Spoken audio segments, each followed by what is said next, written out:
வணக்கம். வேந்தரின் இளங்கதிர் காலை செய்திகளுக்காக காவேரி ஜெகநாதன். சஞ்சனா, முதலில் தலைப்புச் செய்திகள். பாதுகாப்பு துறையுடன் பிரதமர் மோடி அவசர ஆலோசனை. இந்திய ராணுவம் தயார் நிலையில் இருக்குமாறு உத்தரவு.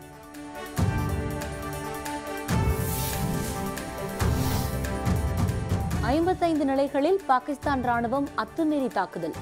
இந்திய ராணுவம் தரப்பில் தக்க பதிலடி.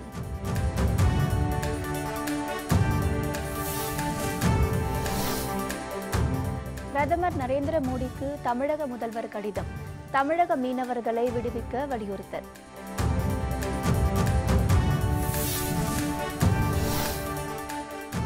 பாமகவில் இருந்து விலகினார் நடிகர் ரஞ்சித். அதிமுகவுடனான கூட்டணியால் அதிருப்தி அடைந்ததாக விளக்கம்.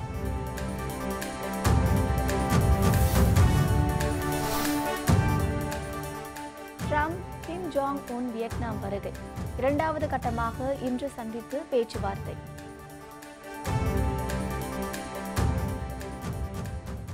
பயங்கரவாத முகாம்களை அழித்ததை அடுத்து பாகிஸ்தான் எந்த நேரத்திலும் பதிலடி கொடுக்கலாம் என்பதால் இந்திய விமானப்படை தாக்குதலுக்கு தயார் நிலையில் இருக்குமாறு உத்தரவிடப்பட்டுள்ளது.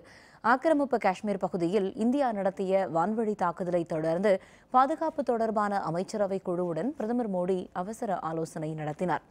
எல்லைப்பகுதியில் ஏற்பட்டுள்ள சூழல் மற்றும் அடுத்த கட்ட நடவடிக்கை குறித்து இந்த கூட்டத்தில் ஆலோசிக்கப்பட்டது. இதனிடையே பாகிஸ்தான் விமானப்படை எந்த நேரத்தில் வேண்டுமானாலும் எல்லைப்பகுதியில் நுழையலாம் என்பதால் பதிலடி கொடுப்பதற்கு இந்திய ராணுவம் உஷார் நிலையில் இருக்குமாறு உத்தரவிடப்பட்டுள்ளது. குறிப்பாக எல்லை கட்டுப்பாட்டு கோடு பகுதியில் அனைத்து வான் பாதுகாப்பு அமைப்புகளும் தயார் நிலையில் இருக்கும்படி அறிவுறுத்தப்பட்டுள்ளது. இதன்படி இந்திய விமானப்படை விமானங்கள் அடுத்த கட்ட தாக்குதலுக்கு தயாராகும் வகையில் நிறுத்தி வைக்கப்பட்டுள்ளன.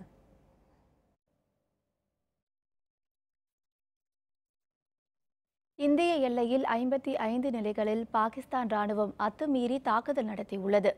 இந்திய ராணுவம் அதற்கு சரியான பதிலடி கொடுத்து வருகிறது. இந்திய விமானப்படை எல்லை தாண்டி சென்று பாகிஸ்தான் பயங்கரவாத முகாம்களை அழித்ததை அடுத்து எல்லையில் பெரும் பதற்றம் ஏற்பட்டுள்ளது. பாகிஸ்தான் தரப்பில் பதிலடி கொடுக்கப்படும் என தெரிவிக்கப்பட்டதை அடுத்து ராணுவம் உஷார் நிலையில் இருக்க கேட்டுக்கொள்ளப்பட்டது. இந்த நிலையில் இந்திய எல்லையில் பாகிஸ்தான் ராணுவம் அத்துமீறி தாக்குதலில் ஈடுபட்டுள்ளது. எல்லை கட்டுப்பாடு கோடு பகுதியில் 55 இந்திய நிலைகளில் பாகிஸ்தான் ராணுவம் தாக்குதலை நடத்தியுள்ளது. இதற்கு இந்திய ராணுவம் தரப்பில் சரியான பதிலடி கொடுக்கப்பட்டு வருகிறது என ராணுவ தரப்பு தகவல்கள் தெரிவிக்கின்றன. இலங்கை சிறையில் உள்ள தமிழக மீனவர்களை விடுவிக்க கோரி முதல்வர் பழனிசாமி பிரதமர் நரேந்திர மோடிக்கு கடிதம் எழுதியுள்ளார்.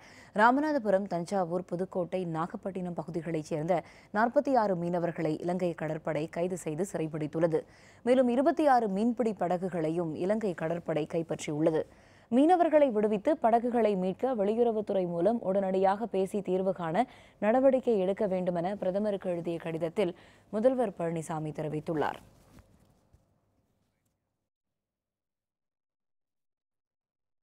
அதிமுகவுடன் பாமக கூட்டணி அமைத்ததால் தனது துணைத் தலைவர் பதவியிலிருந்து விலகுவதாக நடிகர் ரஞ்சித் தெரிவித்துள்ளார். கோவை பத்திரிகையாளர்கள் மன்றத்தில் செய்தியாளர்களை சந்தித்த அவர் பாமகவிலிருந்து அடிப்படை உறுப்பினர் பொறுப்பு உட்பட அனைத்து கட்சி பொறுப்புகளிலிருந்தும் விலகிக் கொள்வதாக குறிப்பிட்டார். முதல்வரை மாறி மாறி திட்டிவிட்டு அவர்களுடன் இணைந்து செயல்படுவதை தன்னால் ஜீரணிக்க முடியவில்லை என குறிப்பிட்டார். பதவிக்காக, பணத்திற்காக அதிமுகவுடன் கூட்டணி அமைப்பது தமிழகத்திற்கு செய்யும் துரோகம் என அவர் குற்றம் சாட்டினார். இந்த ராஜினாமா முடிவை நீங்க இதுக்கு முன்னாடி தலைமைக்கு சொல்லியிருந்தீங்களா? தலைமை இது சம்பந்தமா சமாதானப்படுத்துவதற்கோ ஏதாவது சார், இது பேசி தேர்தலுக்கு அப்புறம், தேர்தலுக்கு முந்தி இப்போ நான் யார்கிட்டையும் கேட்கலங்க. ஏன்னா கூட்டணியை அவங்க எங்கிட்டலாம் கேட்டு செய்யலைங்க. அதனால நான் வெளியே வர்றதை நீ யார்கிட்டையும் கேட்கலங்க. நான் விலகுகிறேன் அப்படின்னு சொல்லி பாட்டாளி மக்கள் கட்சி அலுவலகத்துக்கு நான் என்னுடைய மெயில் போட்டுட்டு நான் உங்களை எல்லாம் சந்திக்கிறேன். நாங்களாம் தேவைப்படுவோம்னா சார்? நல்ல ஆட்சி தமிழகத்தில் அமைய வேண்டும் என்று நினைத்துதான் அன்புமணியை தேர்ந்தெடுத்ததாக குறிப்பிட்ட ரஞ்சித், ஆனால் அது மிகப்பெரிய ஏமாற்றமாகிவிட்டதாக கூறினார். தாங்கள் யாரை எதிர்த்தோமோ அவர்களது காலை பிடித்துக்கொண்டு அவர்கள் இல்லை என்றால் வாழ முடியாது என்று சொல்வது நல்லது அல்ல என்றும் குறிப்பிட்டார். இது வரைக்கும் நம்ம மீளாத கடனில் இருக்கிறோம். அந்த மீளாத கடனில் இருக்கும்போது இந்த அரசை அகற்ற வேண்டும் என்றால் நல்ல ஒரு துடிப்புள்ள ஒரு இளைஞன், நல்ல சிந்தனை கொள்கையுள்ள அறிவுள்ள ஒரு ஆற்றல் படைத்த ஒரு ஆள் வேணும்னு நினச்சி போனோம். நான் அன்புமணியை தேர்ந்தெடுத்தேன். அங்கே போனேன், அங்கே பயணம் பண்ணேன். பட் நான் யாரை வெப்பன், யார் நான் எதிரிலை வீழ்த்தக்கூடிய வாழ் அப்படின்னு நினச்சிட்டு போனோமோ, கடைசியில் அந்த வாழையே அதிமுக அடகு வச்சு அங்கேயே போய் விழுந்துட்டா. அதுதான் வெக்கமாக இருக்கு. தில்லி முதலமைச்சர் அரவிந்த் கெஜ்ரிவாலுடன் கமல்ஹாசன் சந்தித்து பேசினார். நாடாளுமன்ற தேர்தலை முன்னிட்டு பல்வேறு அரசியல் கட்சிகளும் கூட்டணிக்கான பேச்சுவார்த்தையில் ஈடுபட்டு வருகின்றன. இந்த நிலையில் மக்கள் நீதி மய்யம் கட்சியின் தலைவர் கமல்ஹாசன் தில்லியில் முதலமைச்சர் அரவிந்த் கெஜ்ரிவாலை சந்தித்து பேசினார். இதன்பின் செய்தியாளர்களுடன் பேசிய அவர், தமிழகத்தில் மக்கள் நீதி மய்யம் சார்பில் பிரச்சாரத்தை தொடங்க உள்ள நிலையில் அரவிந்த் கெஜ்ரிவாலை சந்தித்ததாக கூறினார். நாங்கள் இப்பொழுது தேர்தல் பிரச்சாரத்தை துவங்கும் நாள் நெருங்கிக் கொண்டிருக்கும் பொழுது அவரிடம் சொல்லி வாழ்த்துக்கள் பெறுவதும் அவரை தமிழகம் வர வேண்டும் என்று அழைப்பதும் எங்களுக்கு கடமையும் பெருமையும். அதைத்தான் செய்ய வந்தோம். வடகொரிய அதிபர் கிம் ஜாங் உன், அமெரிக்க அதிபர் டொனால்ட் ட்ரம்ப் இருவரும் வியட்நாமில் இன்று சந்தித்து 2வது கட்ட பேச்சுவார்த்தையில் ஈடுபட உள்ளனர். இதையொட்டி இன்று வியட்நாம் வந்த அமெரிக்க அதிபர் டொனால்ட் ட்ரம்புக்கு அந்நாட்டு அரசு சார்பில் உற்சாக வரவேற்பு அளிக்கப்பட்டது. முன்னதாக பியாங்யாங்கில் இருந்து தனி ரயில் மூலம் அதிகாரிகள் அடங்கிய குழுவுடன் வடகொரிய அதிபர் கிம் ஜாங் உன் வியட்நாம் தலைநகர் ஹனோய் வந்தடைந்தார். அவருக்கு இராணுவ அணிவகுப்பு மரியாதை அளிக்கப்பட்டது. இந்த 2வது சந்திப்பு மிகவும் பயனுள்ளதாக அமையும் என எதிர்பார்ப்பதாக அதிபர் ட்ரம்ப் தனது ட்விட்டர் பக்கத்தில் பதிவிட்டுள்ளார். இரு தலைவர்களின் வருகையடுத்து வியட்நாமில் பாதுகாப்பு பலப்படுத்தப்பட்டுள்ளது. துப்பாக்கி ஏந்திய இராணுவமும் போலீசாரும் பாதுகாப்பு பணியில் ஈடுபடுத்தப்பட்டுள்ளனர். IJK நிறுவனர் தலைவர் பாரிவேந்தருடன் நல்ல நட்பு உள்ளதாகவும் சிறந்த கல்வியாளரும் அரசியல் கட்சி தலைவருமான அவரை போற்றுவதாகவும் மத்திய இணையமைச்சர் பொன் ராதாகிருஷ்ணன் தெரிவித்துள்ளார். கன்னியாகுமரி மாவட்டம் நாகர்கோவிலில் நிகழ்ச்சி ஒன்றில் கலந்து கொண்ட பின்பு செய்தியாளர்களுடன் பேசிய அவர், பாகிஸ்தான் மீது போர் தொடுத்து தீவிரவாதத்தை முற்றிலும் ஒழித்து கட்டி பாரதம் வரலாற்று சாதனை நிகழ்த்தியுள்ளதாக அவர் குறிப்பிட்டார்.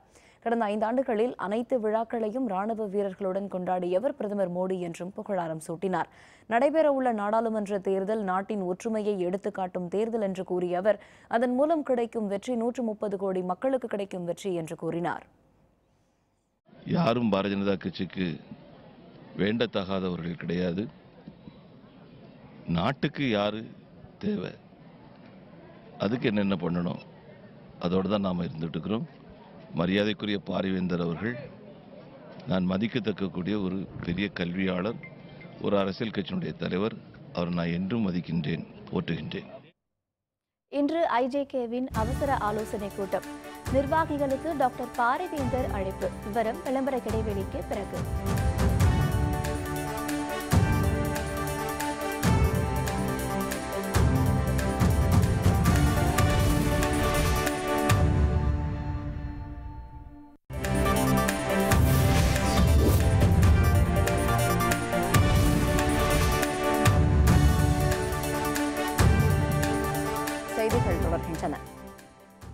தேர்தல் ஆணையத்தின் விதிமுறைகளை பின்பற்றிதான் தமிழக அரசு நலத்திட்டங்களை செயல்படுத்தி வருகிறது என பள்ளிக் கல்வித்துறை அமைச்சர் KA செங்கோட்டையன் தெரிவித்துள்ளார்.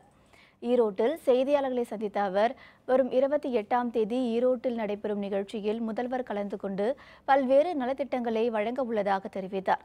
தேர்தலை முன்னிட்டு நலத்திட்டங்கள் வழங்குவதாக கூறி வரும் மாற்றுக் கட்சியினர் விமர்சனங்களில் எவ்வித பொருளும் இல்லை என கூறினார். தேர்தல் கூட்டணியை பொறுத்தவரை அதிமுக யூகங்களை உடைத்து வெற்றி பெறும் என நம்பிக்கை தெரிவித்தார். தேர்தலை பொறுத்தவரையிலும் தேர்தல் என்றைக்கு அறிவிக்கப்படுகிறதோ அன்றைக்குத்தான் எந்த திட்டங்களையும் நாம் நிறைவேற்ற முடியாது. அதுதான் தேர்தல் ஆணையத்துடைய விதிமுறைகள். விதிமுறைக்கு உட்பட்டுத்தான் அந்த பணிகளை நாங்கள் மேற்கொள்கிறோமே தவிர, ஆகவே அதில் எந்த தவறும் கிடையாது. இன்றைக்கு மகாபாரதத்திலே அர்ஜுனனை போல யூகத்தை உடைத்துவிட்டு வெற்றிக்கிணையை கொண்டு வருவதைப் போல நம்முடைய கூட்டணி அமைந்திருக்கிறது. அதிமுக அமைத்துள்ள கூட்டணியை கண்டு திமுக தலைவர் ஸ்டாலின் தினம்தோறும் புலம்பிக் கொண்டிருப்பதாக தமிழக அரசின் தில்லி சிறப்பு பிரதிநிதி தளவாய் சுந்தரம் விமர்சனம் செய்துள்ளார். கன்னியாகுமரி மாவட்டம் நாகர்கோவிலில் நடைபெற்ற ஜெயலலிதாவின் 71வது பிறந்தநாள் விழா பொதுக்கூட்டத்தில் பேசிய அவர், வலுவாக அமைக்கப்பட்டுள்ள கூட்டணியால் அதிமுகவின் பெருமை உயர்ந்துள்ளதாக கூறினார். திமுகவுடன் கூட்டணி சேராமல் ரஜினிகாந்தும் கமலும் நாசுக்காக விலகிவிட்டதாக குறிப்பிட்டார். ஸ்டாலினாவது தனது கட்சிக்காக மிசா எதிர்ப்பு உள்ளிட்ட சில போராட்டங்களில் பங்கெடுத்துள்ளதாக கூறிய அவர், அவரது மகன் உதயநிதி ஸ்டாலின் நடிகைகளை மட்டுமே சந்தித்துள்ளதாக விமர்சித்தார். மேலும் உதயநிதிக்கும் திமுகவிற்கும் என்ன சம்பந்தம் என்றும் கேள்வி எழுப்பினார். இந்த கூட்டணி மூலம் அனைத்து இந்திய அண்ணா திராவிட முன்னேற்ற கழகத்தினுடைய பெருமை சதவீதம் 70% உயர்ந்திருக்கிறது என்பதை நான் இந்த நேரத்திலே பெருமையாக சொல்ல கடமைப்பட்டிருக்கிறேன். யாருமே எதிர்பார்க்காத கூட்டணி. திராவிட முன்னேற்ற கழகத்துடைய ஸ்டாலின் அவர்கள் தினந்தோறும் புலம்பிக் கொண்டிருக்கிறார்கள் இந்த கூட்டணியை பற்றி. கோவை ஆவாரம்பாளையம் பகுதியில் ரோட்டேரியன் எம் விஸ்வநாதன் நினைவேந்தல் நிகழ்வு மற்றும் திருப்பூர் வனம் இந்தியா ஃபவுண்டேஷனுக்கு பசுமை பாதுகாவலர் விருது வழங்கும் விழா நடைபெற்றது. இந்த நிகழ்வை ரோட்டரி கிளப் மாவட்ட சேவை தலைவர் RS மாருதி வாழ்த்துரை வழங்கி தொடங்கி வைத்தார். இதையடுத்து பேசிய அவர், மறைந்த எஸ் விஸ்வநாதன் ரோட்டரி கிளப் மூலம் பல சமூக சேவைகளை செய்துள்ளதாக குறிப்பிட்டார். அவரை நினைவேந்தல் நிகழ்வு ரோட்டரி உறுப்பினர்களால் இந்த வருடம் கொண்டாடப்படுவது மகிழ்ச்சி அளிப்பதாக கூறினார். அவர் ரோட்டரியில் நிறைய சிறந்த பணிகளை ஆற்றியிருக்கிறார். ரோட்டரியன் விஸ்வநாதன், அது மரம் நடுவதாக இருந்தாலும் சரி, கம்யூனிட்டி சர்வீஸ் ப்ராஜெக்டாக இருந்தாலும் சரி, மற்றபடி ரோட்டரியுடைய மற்ற பணிகளாக இருந்தாலும் சரி, இந்த மாமனிதருடைய நினைவு நாளை நாங்கள் இவ்வகையில் தொடர்ந்து ஒவ்வொரு வருடமும் நாங்கள் நடத்துவதாக நடத்த இருக்கிறோம். இனி செய்திகளின் தொகுப்பை காணலாம். மக்களவைத் தேர்தலில் யாருடன் கூட்டணி வைப்பது என்பது தொடர்பான இந்திய ஜனநாயக கட்சியின் மாநில மாவட்ட பொறுப்பாளர்களுக்கான அவசர ஆலோசனைக் கூட்டம் கட்சி தலைமையகத்தில் இன்று பிற்பகல் 2 மணியளவில் நடைபெறும் என கட்சியின் நிறுவனர் தலைவரான டாக்டர் பாரிவேந்தர் அறிவித்துள்ளார். கட்சியின் தலைவர் அபி பச்சமுத்து முன்னிலையில் நடைபெறவுள்ள இந்த அவசர கூட்டத்தில் அனைத்து நிர்வாகிகளும் அவசியம் கலந்து கொள்ள வேண்டும் என்று டாக்டர் பாரிவேந்தர் அழைப்பு விடுத்துள்ளார். இந்திய திரைப்படங்கள் பாகிஸ்தானில் வெளியாகாது என்று பாகிஸ்தான் தகவல் தொடர்புத்துறை அமைச்சர் சௌத்ரி ஃபவாத் ஹுசேன் தெரிவித்துள்ளார். இந்திய திரைப்படங்களுக்கு பாகிஸ்தான் திரைப்பட விநியோகஸ்தர்கள் எதிர்ப்பு தெரிவித்ததை அடுத்து இந்த முடிவு எடுக்கப்பட்டதாக அவர் குறிப்பிட்டார். இந்திய விளம்பரங்களை புறக்கணிக்கவும் பாகிஸ்தான் தொலைத்தொடர்புத்துறை அறிவித்துள்ளது. தில்லி மாநிலத்திற்கு சிறப்பு அந்தஸ்து வழங்க வலியுறுத்தி மார்ச் 1ஆம் தேதி முதல் காலவரையற்ற உண்ணாவிரதத்தில் ஈடுபட இருந்த முதல்வர் அரவிந்த் கெஜ்ரிவால் அதனை ஒத்திவைப்பதாக அறிவித்துள்ளார். பாகிஸ்தான் பயங்கரவாதிகள் முகாம்கள் மீது இந்திய விமானப்படையினர் நடத்திய தாக்குதலில் 300க்கும் மேற்பட்ட பயங்கரவாதிகள் கொல்லப்பட்ட தகவலை அடுத்து தில்லி முதல்வர் தனது உண்ணாவிரத போராட்டத்தை ஒத்திவைத்துள்ளார். அதிமுக அமைத்துள்ள வலுவான கூட்டணி மீது உள்ள பயம்தான் கூட்டணி குறித்த விமர்சனங்களுக்கு காரணம் என பால்வளத்துறை அமைச்சர் ராஜேந்திர பாலாஜி தெரிவித்துள்ளார். விருதுநகர் ஆட்சியர் அலுவலக வளாகத்தில் செய்தியாளர்களிடம் பேசிய அவர், அதிமுகவை குறை கூறுபவர்கள் மீது சொற்களால் ஏவுகணை தாக்குதல் நடத்தப்படும் என கூறினார். அதிமுக 2000 ரூபாய் கொடுத்தது தேர்தல் வியூகம் என்றால் திமுக ஆட்சியில் டிவி கொடுத்தது எந்த வகை என கேள்வி எழுப்பினார். கேரள மாநிலம் வடனூரில் தமிழக முன்னாள் முதல்வர் எம்ஜிஆரின் இல்லம் புனரமைக்கப்பட்டு மீண்டும் திறக்கப்பட்டது. இதனை கேரள மாநில ஆளுநர் சதாசிவம் திறந்து வைத்தார். சென்னை மாநகராட்சி முன்னாள் மேயர் சைதை துரைசாமியின் மனிதநேய IAS அகாடமியின் மூலம் 1 கோடி ரூபாய் நிதியில் எம்ஜிஆர் சிலைகள் உட்பட அவரது வீட்டில் இயங்கி வந்த அங்கன்வாடி மையமும் சீரமைக்கப்பட்டு மாணவர்கள் பயன்பாட்டிற்கு வழங்கப்பட்டது. கோவை பாரதியார் பல்கலைக்கழகத்தில் நடைபெற்ற 35வது பட்டமளிப்பு விழாவில் தமிழக ஆளுநர் பன்வாரிலால் புரோஹித், உயர்கல்வித்துறை அமைச்சர் அன்பழகன் ஆகியோர் கலந்து கொண்டு மாணவ மாணவிகளுக்கு பட்டங்களை வழங்கினார். இதில் பேசிய அமைச்சர், 2020ஆம் ஆண்டு உயர்கல்வி பெறுவோரின் எண்ணிக்கையை 30% உயர்த்த மத்திய அரசு இலக்கு நிர்ணயித்துள்ளதாக குறிப்பிட்டார். கடந்த கல்வியாண்டில் மட்டும் தமிழகத்தில் 48.6% பேர் உயர்கல்வி பயின்றுள்ளதாக கூறினார். தமிழ்நாடு வேளாண் பல்கலைக்கழகத்தில் நடைபெற்ற 39வது பட்டமளிப்பு விழாவில் ஆளுநர் பன்வாரிலால் புரோஹித், வேளாண்மைத்துறை அமைச்சர் துரைக்கண்ணு ஆகியோர் கலந்து கொண்டு மாணவர்களுக்கு பட்டங்களை வழங்கினர். வேளாண் படிப்புகளை முடித்த 1510 மாணவர்களுக்கு நேரடியாகவும் 610 மாணவர்களுக்கு தபால் மூலமும் பட்டங்கள் வழங்கப்பட்டன. சேலம் மாவட்டம் ஏற்காடு மலைப்பகுதியில் கடந்த 4 நாட்களாக பற்றி எரியும் தீ விபத்தினால் 200 ஏக்கர் பரப்பளவிலான காடுகள் எரிந்து சேதமடைந்த நிலையில் தீ கட்டுக்குள் கொண்டு வரப்பட்டது. இதையடுத்து அப்பகுதியில் போக்குவரத்து மீண்டும் தொடங்கப்பட்டுள்ளது. மலைப்பகுதிகளில் 1 கிலோமீட்டருக்கு ஒரு டேங்கர் லாரி நிறுத்தப்பட்டு தீ விபத்து ஏற்படாமல் தடுக்க நடவடிக்கை எடுக்கப்பட்டு வருவதாக மாவட்ட ஆட்சியர் குறிப்பிட்டுள்ளார். மாயமான சுற்றுச்சூழல் செயற்பாட்டாளரும் சமூக ஆர்வலருமான முகிலனை உயிருடன் மீட்க கோரி ஈரோட்டில் 30 அமைப்புகள் ஒன்றிணைந்து முகிலன் மீட்பு இயக்கத்தை தொடங்கியுள்ளனர்.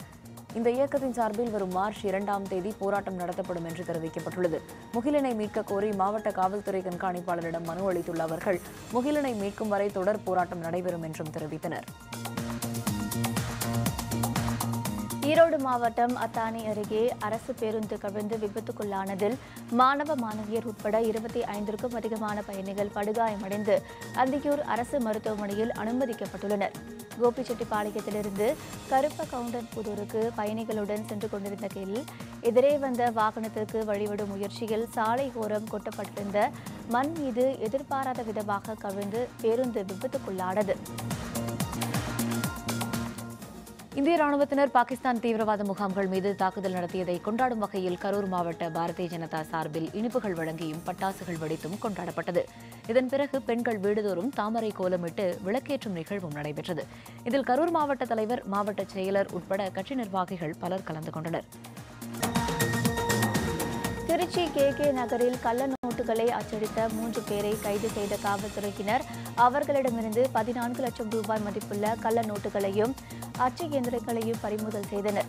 ரகசிய தகவலின் அடிப்படையில் LIC காலனியில் ஆய்வு மேற்கொண்ட காவல்துறையினர் 3 கைது செய்து நீதிமன்றத்தில் ஆஜர்படுத்தி சிறையில் அடைத்தனர். நாகையில் நடைபெற்ற ஜெயலலிதாவின் 71வது பிறந்தநாள் விழா பொதுக்கூட்ட அழைப்பிதழில் முன்னாள் அமைச்சர் ஜெயபால் பெயர் இடம்பெறாததால் அதிமுகவினரிடையே தகராறு ஏற்பட்டது. தகவல் அறிந்து சம்பவ இடத்திற்கு வந்த துணை காவல் கண்காணிப்பாளர் தலைமையிலான போலீசார் தகராறில் ஈடுபட்ட ஜெயபால் ஆதரவாளர்கள் 17 பேரை கைது செய்தனர். இதன் பிறகு மேடையில் பேசிய அமைச்சர் OS மணியன் துப்பாக்கி ஏந்திய போலீஸ் பாதுகாப்புடன் புறப்பட்டார். திண்டுக்கல் மாவட்டம் நத்த மாரியம்மன் கோயில் மாசி பெருந்திருவிழாவில் 10,000 பக்தர்கள் பூக்குழி இறங்கி அம்மனை வழிபட்டனர். கடந்த 11ஆம் தேதி கொடியேற்றத்துடன் தொடங்கிய இந்த விழாவில் 15 நாட்கள் விரதம் இருந்து சிறியவர், பெரியவர், பெண்கள் என பலர் பூக்குழி இறங்கினர். இதனைத் தொடர்ந்து முக்கிய நிகழ்வான கழுமரம் ஏறுதல் நிகழ்ச்சியும் நடைபெற்றது. இதில் ஏராளமானோர் கலந்து கொண்டனர்.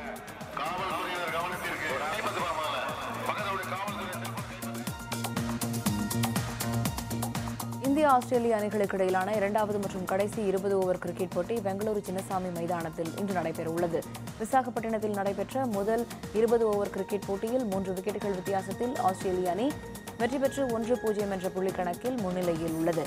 இதனால் இன்று நடைபெறவுள்ள போட்டியில் வெற்றி பெற வேண்டும் என்ற முனைப்புடன் இந்திய அணியினர் விளையாடுவர் என்று ரசிகர்கள் எதிர்பார்த்துள்ளனர். கிருஷ்ணகிரி மாவட்டம் பர்கூரில் நடைபெற்று வரும் 14வது அகில இந்திய கைப்பந்தாட்ட போட்டியில் ஆடவர் பிரிவில் SRM அணி 3-2 என்ற கணக்கில் இந்தியன் வங்கி அணியை வீழ்த்தி வெற்றி பெற்றது. இதேபோல பெண்கள் பிரிவில் தமிழ்நாடு விளையாட்டு மேம்பாட்டு ஆணைய அணி வெற்றி வாகை சூடியது. இந்த போட்டிகளை ஏராளமானோர் கண்டு ரசித்தனர். போர் சூழலையொட்டி பங்கு சந்தை இறங்குமுகம், கச்சா எண்ணெய் விலையேற்ற வாய்ப்பு. விவரம் விளம்பர இடைவேளைக்கு பிறகு.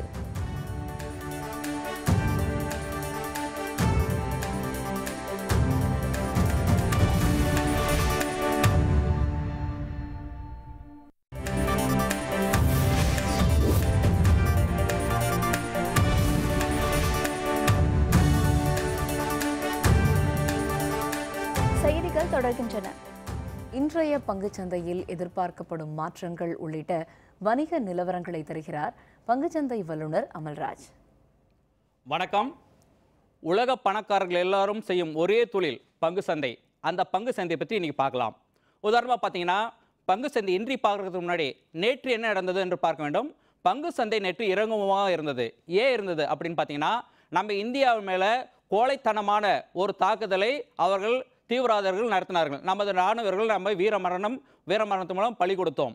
அதற்கு தாக்குதலாக நம்ம பாகிஸ்தான் மேல் ஒரு படையெடுத்தோம், சிறிய தாக்குதல் நடத்தினோம்.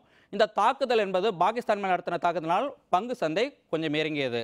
ஆனால் கடைசியில் பார்த்தீங்கன்னா நம்மளுடைய விமானப்படை தளபதி அவர்கள் சொன்னாங்க, நாம் பாகிஸ்தான் மேல் படையெடுக்கவில்லை, போர் தொடுக்கவில்லை, நாம் பாகிஸ்தான் உள்ள தீவிரவாத முகாம்கள் மீது தாக்குதல் நடத்தினோம் அப்படின்னு சொன்னதுனால அது திருப்பி ரெக்கவர் ஆகி கொஞ்சம் தூரம் மேலே ஏறிச்சு. தோராயமாக பார்த்தீங்கன்னா நேற்று பங்கு சந்தை பிஎஸ்சி NSE என்று இருக்குது. பிஎஸ்சியினுடைய குறியீடு பார்த்தீங்கன்னா 35,973 அந்த இடத்துல முறிவடைந்தது. இது வந்து பார்த்தீங்கன்னா கடந்த நாட்களை விட 250 புள்ளிகள் இறங்கி முடிவடைந்தது. Nifty National Stock Exchange Nifty பார்த்தீங்கன்னா நிஃப்டினுடைய ஷேர்ஸ் பார்த்தீங்கன்னா அதனோட புள்ளி பார்த்தா 10,835 அந்த புள்ளிகள் முடிவடைந்தது. இது பார்த்தீங்கன்னா 44 புள்ளிகள் இறங்கி முடிவடைந்தது. சாதாரணமாக பங்கு சந்தையை பாதிக்கிற பல காரணங்கள் இருக்குது. அதில் முதல் காரணம் போர் என்பது பங்கு சந்தையை கண்டிப்பாக பாதிக்கும். தாக்குதல், போர், மிகப்பெரிய தாக்குதல் பாதிக்கும். இரண்டாவது தேர்தலும் பங்கு சந்தையை பாதிக்கும். பங்கு சந்தையில் ஈடுபடுற அனைவருக்கும் தெரியும் இந்த இரண்டு விஷயம், நிறைய விஷயம் இருக்குது. இந்த ரெண்டு விஷயத்தை கண்டிப்பாக இப்போ கொஞ்சம் பாதுகாப்பாக முதலீடோ பாதுகாப்பாக செய்ய வேண்டும். இந்த ரெண்டு விஷயம் இப்போ நடந்து கொண்டு இருப்பதால் பங்கு சந்தை இன்றைய நாள் இப்போ நேற்றைய பார்த்தோம், இன்றைக்கி பார்த்தீங்கன்னா இந்த ரெண்டும் தொடரும். தேர்தல் வருகிற காலங்களில் தேர்தல் நேரமாக இருக்கிறதுனால பங்கு சந்தையில் மிகப்பெரிய ஏற்றம் இறக்கமும் இருக்கும். அதே போல் இந்த போரினுடைய இந்த தாக்குதலுடைய இன்னும் என்ன இந்திய ராணுவம் இன்னும் என்னென்ன முடிவெடுக்கிறார்கள் என்பது நமக்கு தெரியாது. அதை பொறுத்து இந்த பங்கு சந்தை அது பிரதிபலிக்கும். இது பங்கு சந்தையில் கமாடிட்டி சந்தையில் பார்த்தீங்கன்னா கச்சா எண்ணெய் விலை வந்து சைட்வே என்ற மார்க்கெட்டில் போய்கிட்டே இருக்கும். பங்கு சந்தையாகட்டும் கமாடிட்டி சந்தையாகட்டும் இதில் ஈடுபடுபவர்கள் 2-3 விஷயத்தை கண்டிப்பாக கடைபிடிக்க வேண்டும். முதலாவது பார்த்தீங்கன்னா மணி மேனேஜ்மெண்ட்டை கண்டிப்பாக அவர்கள் கற்றுக்கொண்டே ஆக வேண்டும். இரண்டாவது செல்ஃப் மேனேஜ்மெண்ட்டு. எல்லாரும் என்ன சொல்லுவாங்கன்னா பார்த்தீங்கன்னா டெக்னிக்கல் அனலைஸ், ஃபண்டமெண்டல் அனலைஸ் சொல்லுவாங்க. டெக்னிக்கல் அனலைஸோடு ஃபண்டமெண்டல் அனலைஸோட கண்டிப்பாக நீங்கள் மணி மேனேஜ்மெண்ட் நல்லா தெரிந்தவர்கள் வெற்றி பெறுகிறார்கள். இரண்டாவது செல்ஃப் அனலைஸ் உங்களுக்கு இருந்தால் அதுவும் ஒரு நல்ல வெற்றியாக இருக்கும். மூன்றாவது லாட் சைஸை எப்போதுமே யார் கரெக்டாக அனலைஸ் பண்ணுறாங்களோ அவங்க ஜெயிக்கிறாங்க. லாட் சைஸ் என்பது ஒருத்தருடைய வெற்றியில் நிறைய சதவீதத்தை எடுக்குது. அதனால் லாட் சைஸில் கரெக்டாக இருக்கணும். இந்த 3 விஷயமும் நீங்கள் கண்டிப்பாக பார்த்துக்கணும். நிறைய பேர் சொல்லுவாங்க பங்கு சந்தையில் முதலீடு பண்ணலாமா, பயமாக இருக்குது அப்படின்றாங்க. பங்கு சந்தை என்பது லாபம் தருகிற இடம்தான். உதாரணமாக பார்த்தீங்கன்னா நம்ம பேங்க்கில் போய் பணம் போடுகிறோம். அந்த பேங்க்கில் இருக்கிற பணம் எல்லாமே எங்கே வருது அப்படின்னு பார்த்தீங்கன்னா 10 லட்சம் கோடி ரூபாயும் பங்கு சந்தைக்கு வருகிறது. இன்சூரன்ஸில் பணம் கட்டுறோம். இன்சூரன்ஸ் பணம்லாம் எங்கே வருதுன்னா அதில் ஒரு மிகப்பெரிய தொகை வருகிறது. மியூச்சுவல் ஃபண்ட் எல்லாருமே பல லட்சம் கோடி ரூபாயை பங்கு சந்தையில் போட்டு தான் லாபம் எடுக்கிறாங்க. அது லாபம் வர தொழில் தான். அந்த லாபம் வர தொழில் ஈடுபடணும். கச்சா எண்ணெய், கோல்டு, குரூட் ஆயில் இது எல்லாமே இன்றைய நிலவரம் பார்த்தீங்கன்னா சைட்வே மார்க்கெட் என்ற படுற 2 பக்கம் மேலேயும் போகும் கீழே வரும். இதில் பாதுகாப்பாக நீங்கள் செய்து கொள்ள வேண்டும். பங்கு சந்தை என்பது எப்போதுமே லாபகர தொழில்தான். பங்கு சந்தை என்பது அடிப்படையில் முதலீடு சம்பந்தப்பட்டது. முதலீடு செய்பவர்களுக்கு மிகப்பெரிய லாபத்தை தந்து கொண்டே இருக்கிறது பங்கு சந்தை. இன்ட்ராடே என்ற ஒன்று இருக்குது. அந்த இன்ட்ராடேக்கு உங்களை தகுதியை வளர்த்து கொண்டு ஈடுபட வேண்டும். இன்ட்ராடேவும் செய்ய பயப்படுவர்கள் மியூச்சுவல் ஃபண்ட் மூலியமாக உள்ளே சென்று விட்டு கொஞ்சம் அனுபவம் வாய்ந்த உடனே நீங்கள் இதுக்கு வரலாம். இதுக்கு nsking.com வெப்சைட் உங்களுக்கு இருக்கும். அந்த nsking வெப்சைட்டில் வந்தீங்கன்னா உங்களுக்கு அதனுடைய ஃபுல் தகவல் அதில் இருக்குது, பார்த்துக்கலாம். உங்களுக்கு எந்த சந்தேகம் இருந்தாலும் இந்த நிகழ்ச்சி தொடர்ந்து பாருங்கள். இதில் வருங்காலங்களில் இதனுடைய சின்ன சின்ன நுணுக்கங்களை உங்களுக்கு நாங்கள் சொல்லித் தருவோம். நன்றி, வணக்கம். மீண்டும் தலைப்புச் செய்திகள். பாதுகாப்பு துறையுடன் பிரதமர் மோடி அவசர ஆலோசனை. இந்திய ராணுவம் தயார் நிலையில் இருக்குமாறு உத்தரவு.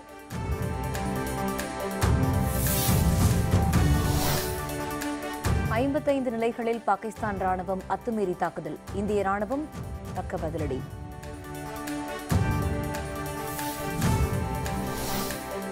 பிரதமர் நரேந்திர மோடிக்கு தமிழக முதல்வர் கடிதம். தமிழக மீனவர்களை விடுவிக்க வலியுறுத்தல்.